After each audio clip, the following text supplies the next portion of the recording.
Hey guys, today I'm going to go over the best way to test your own radon in your house to see if the levels are dangerously high or if they're reasonably low.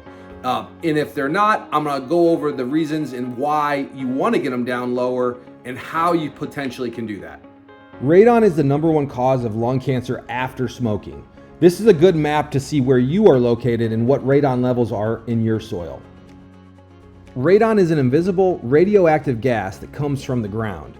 Typically, it's in the lower areas of your house, your basement or your crawl space, but it does work its way up into the first, second, or even third floor.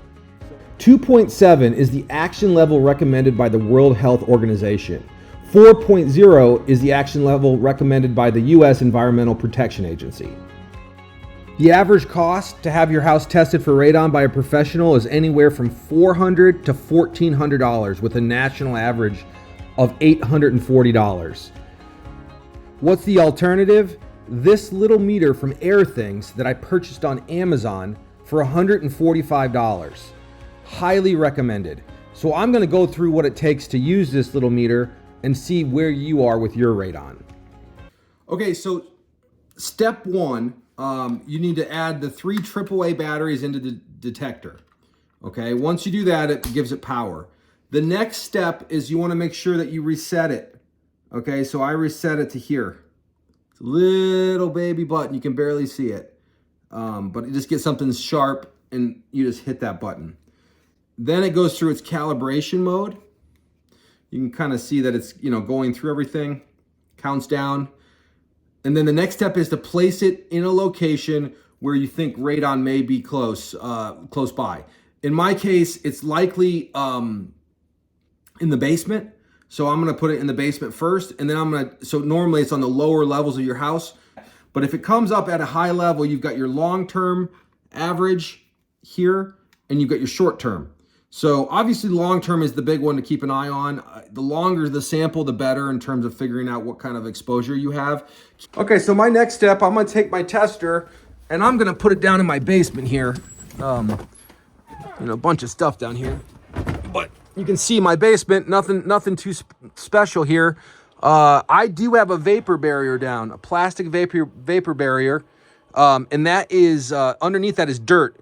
But you can see nothing too special. I'm gonna take the meter and just sit it right here on the table, right in the middle of the crawl space. Everything's set, it's blinking, it's been calibrated. So now I should come back in about 2 or 3 days and take a look at what the readings look like. And then we'll see what I need to do in terms of mitigation. Okay, after 3 days, my reading came back pretty high in my basement, 7.45 long-term and 10.72 short-term.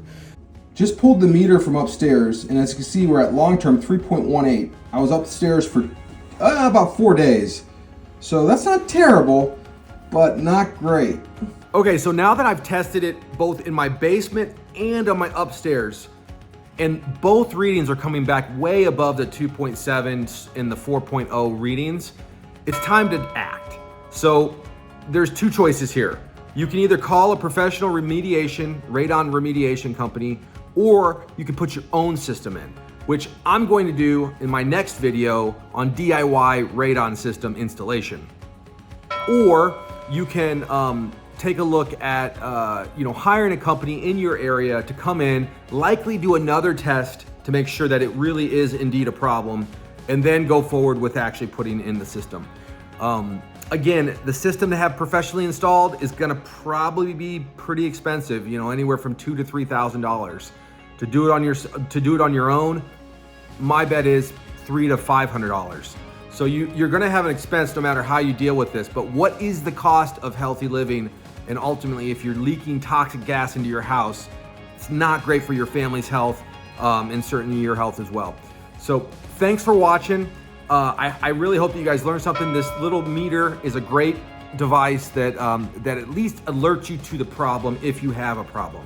May not be the end all, may not be the perfect test, but it certainly gets you close to seeing if you have a problem, and then you can move forward with how to deal with the problem.